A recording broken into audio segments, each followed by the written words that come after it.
Senator, good morning. Welcome. Good morning, Barry. So Kalbatar says that his brief goes well beyond poker machines.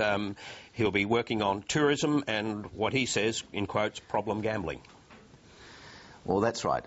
According to Kalbatar, people aren't coming to Australia for the Great Barrier Reef or Uluru or the Sydney Opera House or the Flinders Ranges. They're all coming over just to spend a bit of money in Crown Casino. I mean, it is laughable.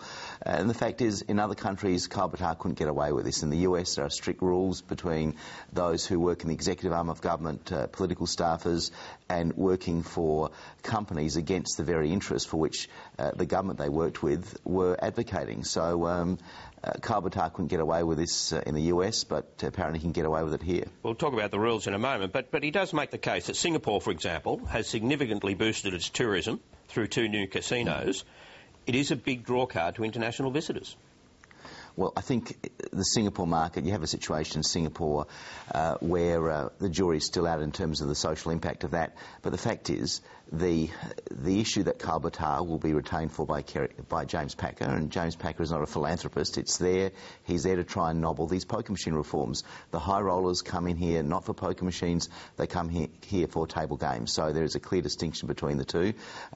Effectively, Kalbatar is going to use his knowledge, his inside knowledge of the Labor Party, to try and nobble these reforms.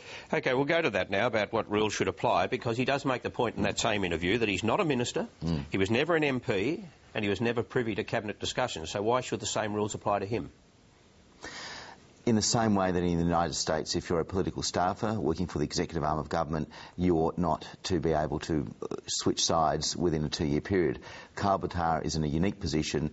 He knows how the Labor Party ticks. He has enormous contacts, enormous inside knowledge.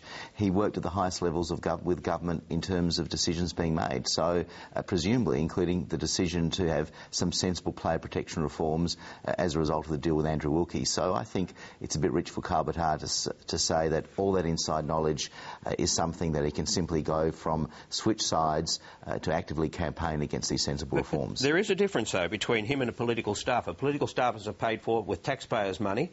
He was never paid for in that way. He was paid privately. So it gets a bit difficult, doesn't it, to legislate about